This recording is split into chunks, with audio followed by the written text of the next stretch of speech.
નમસ્કાર, હું છું મિત્તલ અને આપ જોઈ રહ્યા છો ચક્રવાત ન્યૂઝ।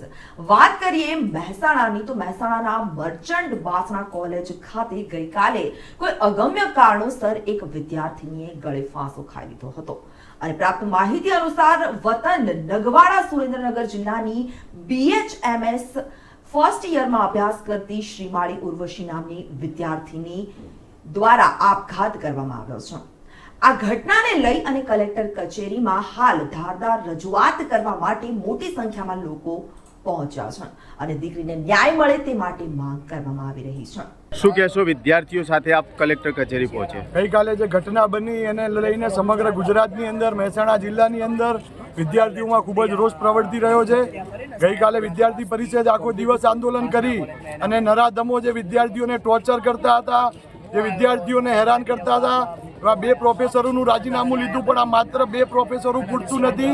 આ કોલેજમાં રહેલા મોટાભાગના પ્રોફેસરો આમાં સંડોવાયેલા છે એવું વિદ્યાર્થીઓનું કહેવું છે અને પોલીસ પણ સરાહનીય કામગીરી કરી રહી છે। જ્યારે આજે મહેસાણા કલેક્ટરશ્રીને મોટી સંખ્યામાં વિદ્યાર્થીઓ રજૂઆત કરવા આવ્યા છે કે આ વિદ્યાર્થીનીને ન્યાય મળે, ક્યાંક ને ક્યાંક આ ઘટનાને દબાવવાની જે કોશિશ થઈ રહી છે, આ ઘટનામાં સંડોવાયેલા આરોપીઓને બચાવવાની જે કોશિશ થઈ રહી છે તેને રોકવામાં આવે અને એક ગરીબ ઘરની દીકરી જે ડૉક્ટર બનવાની હતી એ દીકરીનું જે સ્વપ્ન રોડાયું, તો આવી અનેક દીકરીઓનું ભવિષ્ય ના જોખમાય એ માટે આજે અનેક વિદ્યાર્થીઓ કલેક્ટર કચેરી ખાતે પહોંચી અને પોતાની વાત આ જિલ્લાના વડાને રજૂ કરવા માટે આવ્યા છે।